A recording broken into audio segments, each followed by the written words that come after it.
welcome to the Trail and Adventure Motorbike Podcast with me, Clive Barber, and my good mate Noel Tom.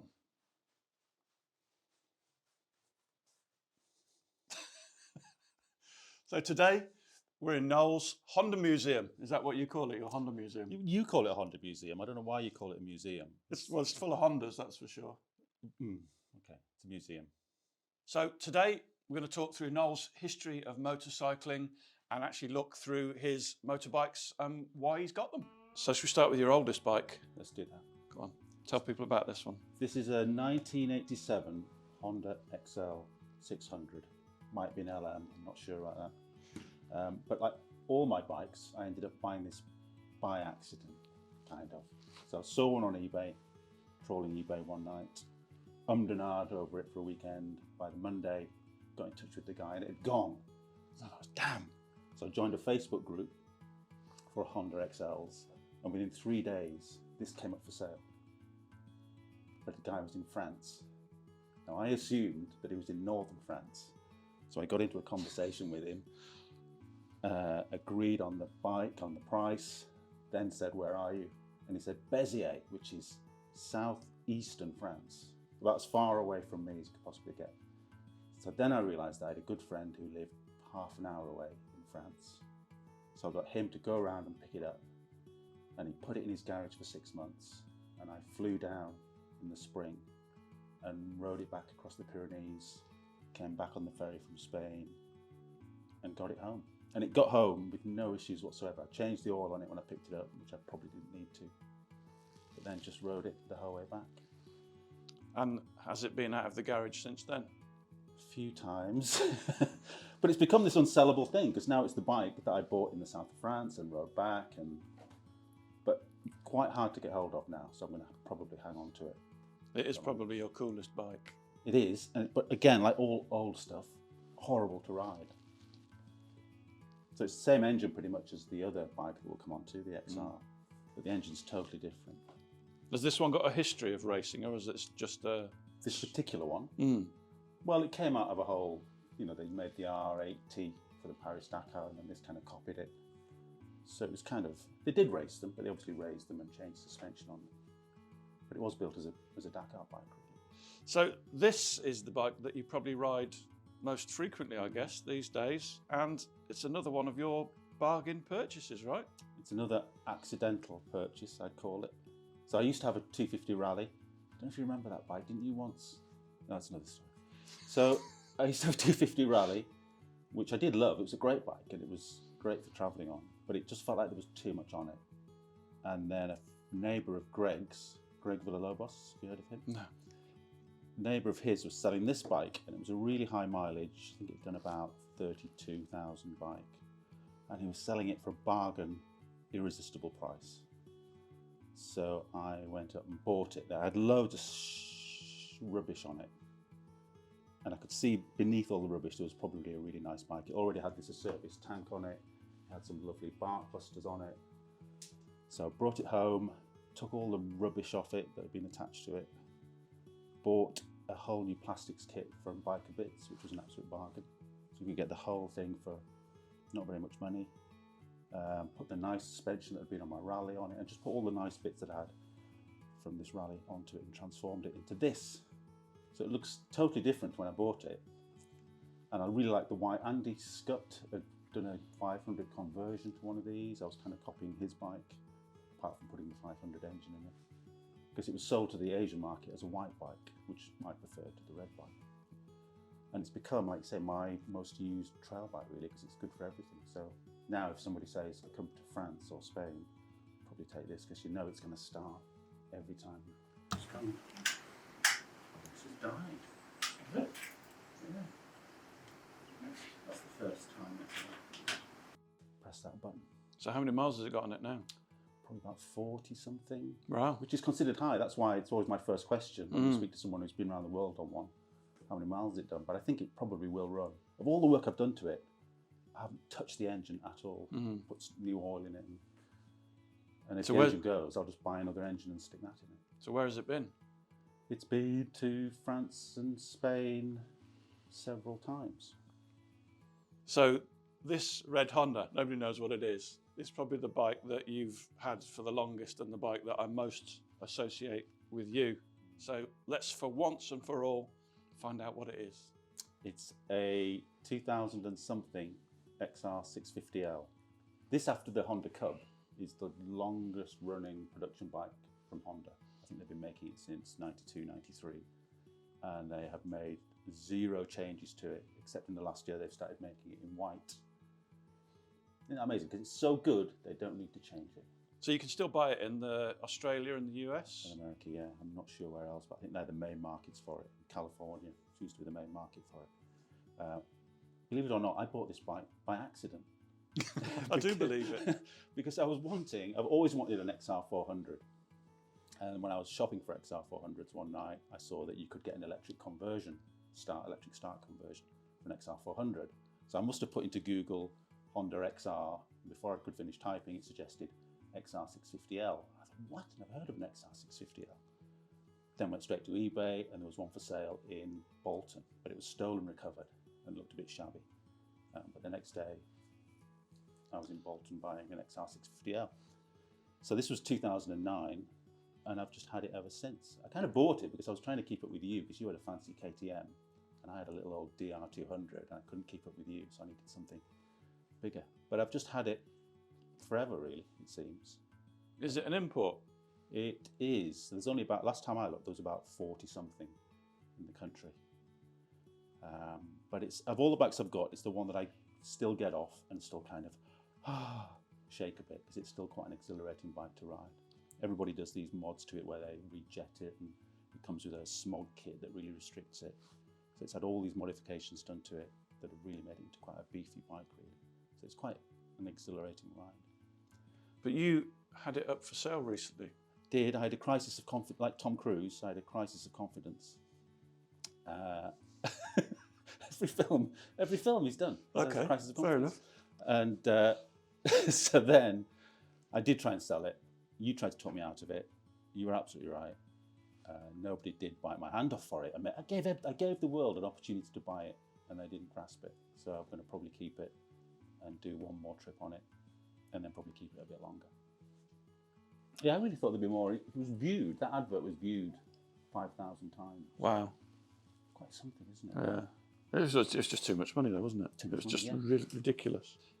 So I'm quite jealous about this Charles bike. Again, we hardly ever get to ride them, but this is in lovely condition, and it is a lovely 4-stroke as well. Tell us about it. This bike, I'd be amazed to hear I didn't buy this bike by accident. I actually went in search of this bike. You won't be surprised to hear it's the second one that I've owned. But I started off riding trial bikes, and if I don't have a trial bike in the garage, it just feels a little bit weird. So yeah, we both got trial bikes about a year ago. How many times have we ridden them? Can we count them on one hand? I have never taken mine outside of my garden and my drive. I've ridden this once for about 15 minutes to take it down the field and take a picture of it and then put it away again. So we intend to ride them, don't we? We will. And I'm riding this next weekend. I'm going to Dartmoor to round up ponies on this bike. Mm. That's what you have a trials bike for, isn't it? Yeah, obviously. So I just have to have a trials bike. And I've done this over and over. I'll buy a trials bike, not use it, think, I should sell it really. But this one, because it's a little bit different, I probably will hang on to this one for quite a while, just because they're such lovely things. Really weird to ride. Mm. Really not as nice to ride. I love riding trials bikes because of the 2-stroke smell of them. They're great. So you got a 4-stroke? So I got a 4-stroke. So you don't really get any of that with this. But as I explained on my video, riding a trials bike and getting some proper training will increase and improve your riding ability no end. So, yeah. Usually, yeah. Recommended. Right. It's a really short section. Let's just get this abomination out of the way quickly. This bike, I can probably talk the longest about this bike. Please don't. Didn't buy it by accident. Used to have the X version of this, the higher adventure style bike of this. And then fell in love with the engine so much on that bike that started to look for another one that didn't have all the bodywork. That was just more of this is the street version, if you like, of the X. Nobody cares. It's one of the most amazing motorcycles ever produced by Honda. So it's an NC750S Now, as you've already mentioned, I think Honda sort of screwed up when they publicised this bike by telling people that it had half a Honda Jazz engine in it. Now, for people like you, this just completely turned them off. Yeah. All bikes have got car engine type parts in them because they're internal combustion engines. Pistons, just yeah, so happens whatever. that they use the actual parts from a Honda Jazz. But as I say, it put people off. The other thing that put people off was the fact that it has a dual clutch transmission. Now, back in the 20s, they changed gear changing from using your hands to using your foot. And people like you hated that, hated the change. Now, most recent, but it caught on eventually, and people realised, no, it's way better to change gear with your foot. Recently, Honda have taken it a step further, and now you don't need to change gear at all, because it's got an automatic gearbox. And again, Luddites, like you could say, hate it, because you feel that riding a bike, a big part of it is changing gear. For me, it's not a big part of it. I quite enjoy listening to the engine tunefully change gear all by itself. It's a very, very clever gearbox. So no clutch lever, no gear, just press a button into drive and away you go. Now I am changing gear more often than you might imagine. So it's got paddle shifts on it. So I'm changing up and down all the Like time. a Ferrari. Or a Porsche, or something really fast and exotic.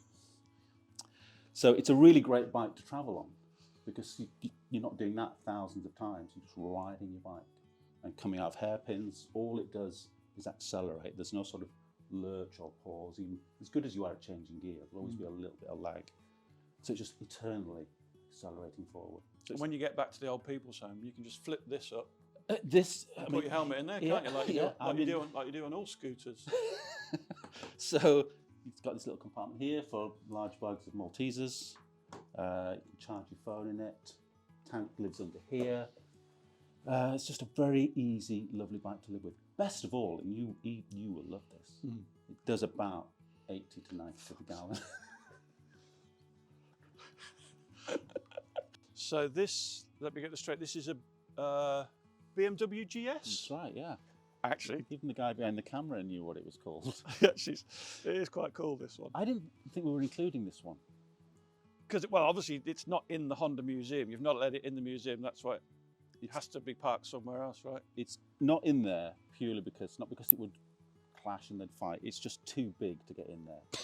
It's just huge. Now, I've bought this just because I was really curious as to why everyone and his dog has got a BMW GS. And now, sadly, I understand why everyone has got one. Because it's just the most amazing bike to ride. Partly because of its size. It's just, you can't believe you're riding something so huge as you're trucking along. The power of it, the feel of it, it's just so, so great. I thought I might like it. I didn't think I'd love it as much as I do. Obviously, I was drawn to this one because it's in the classic Your Best Mates colour. You were drawn to this one because it was really cheap. Well, it was really cheap. It's another high mileage. It's done 92,000. Wow. Nobody wanted it. Really, I'm just rescuing bikes, aren't I? That's what I'm doing. Seemed to be. Yeah. It's one way of looking at it. So it's been fantastic. I've had it a year now. I'm not sure I trust it enough to travel on. I keep saying that, but I think that's just because I've read horror stories about wiring looms disintegrating. But it'll probably be fine. We've just spoken to somebody recently who's quite happy to travel on theirs. I love it. I'm torn now as to whether to hang on to it and do something on it, but it's been a revelation. You should get one. No chance. So, tell us about how you got into biking in the first place. I don't really know how I got into biking. Great answer. Let's cut. I do remember one pivotal moment, and I was out for a walk with my family, and all these blokes came riding along this track on big old BSAs and Enfields, probably Triumphs, probably. And I just remember, probably as a 6 or 7 year old, thinking, "Wow, look at that!" And they just rode all around us to get past us on this track. And I think that's probably the first time where I thought, that looks amazing. But other than that, I don't know. I just always thought, I suppose I really loved bicycles when I was a kid. But bicycles just seems like a kid's thing. And at the time, mountain biking didn't exist. So you just sort of thought, well, as soon as I can, I need to get off this push bike and get on a motorbike. So it was really just this dream to get a motorbike from quite an early age. Yeah, remember, concise. Yes. So you're in a fortunate position that you've got a bit of land to play on here, landed gentry. So what was the first bike you got? And presumably you were riding it in the fields. The first bike was a TS100, a Suzuki, which was quite a big trail bike to me at the time, because I was probably about 12. But of course I just ruined it. I took it to pieces, sanded the paint down, took the seat off it and tried to make it into a trials bike, because what I really wanted was a trials bike. So yeah, TS100 was the first thing that I ruined. So you've talked about trials bikes already. When did you get your first trials bikes, and tell us what you used to do with those? I used to, at the time, so this is probably mid-80s, and the trial bike of choice then was a Montesa Kota. It was Montesa Kotas and Blacow Sherpas. So we used to sort of swap those between ourselves for about 30 quid a bike. But again, bikes were really hard to keep those days because they were just horrible bikes. They were terrible to keep going, terrible to start. I don't know, it's so much easier now with modern technology, yeah, but we just rode old trial bikes around the fells. But you had access to the fells because it was all farmers' kids, Yeah. and their dads owned land, right? Yeah, so trail bikes wasn't really a thing. Trail bikes were nice to have, but if you wanted to go out for the day, you had to have a trials bike to be able to go up the fell and ride around. So trials bikes were the bikes that all my sort of farmer friends had. There was a bit of a scene where we'd just meet up every Sunday and go out and just ride anywhere, really, because we were riding on friends' fathers' fells. So we were really lucky in that respect. So when did you get your first road bike? Not till, crikey. So I was really scared of getting a road bike. So I always had a field bike, if you like, a trial bike. But I didn't get a road bike until about 2010, because I just always thought it was a really dangerous thing. And then I went on this trail riding thing to the Pyrenees, an Austin Vince event, and it was riding the roads between the tracks in the Pyrenees that made me think, actually road riding's pretty good, isn't it? And then we met and we had a friend who wanted to travel in Europe. So we sort of gravitated towards getting road bikes. So it took a long time. I always thought I would die if I got a road bike, but that hasn't happened yet. Yeah. So I guess that brings us up to the Honda Museum that we're in now, but It's not a museum. it's not a museum. But it has got some history. It's got some really interesting family history of bikes. We've got some, we'll show some amazing pictures from the 1920s of your uncle, I believe, or your mum's uncle. Yeah, so I grew up here, and when I was growing up next door, we were never allowed in this building. This was just a barn building, storage building, really. And then my auntie died, and then we found out that there was about 6 or 7 old pre-war Triumphs in this room. And we hadn't known anything about this. So they were wheeled out, we were photographed with them at the top of the yard, and off these bikes went. But I remember then thinking, God, these look great. But we never knew they were here. The whole time I was growing up, I was about 7 at the time. And then off they went, yeah, we never saw them again. So your uncle, or your mum's uncle, sounds a bit of a dude. Tell us a little bit more about him. Well, there was 3 uncles, and they were all obsessed with bikes. Bikes were probably still quite a new thing in the sort of 19-teens. They all had lots of Triumphs. But one of them went off to be a dispatch rider in the lead up to the First World War. And he became really good, because he'd had quite a bit of a history of riding bikes at home. He was really proficient at riding these old belt-driven pre-war Triumphs. And word of this got around, and this photographer came out of London to photograph him doing all these wheelies during his training down in Essex. And nobody else did wheelies then? It was a new No, thing. it was a new thing. He invented the wheelie. Noel's uncle invented the wheelie. The irony of that. It's genetic. So he got photographed, and these photographs found their way back to Triumph. So out of the blue, he got this letter from Triumph, pretty much offering him sponsorship in a way, and offering the new Triumph model, because they'd seen him perform what was seen as quite amazing stunts on this old Triumph.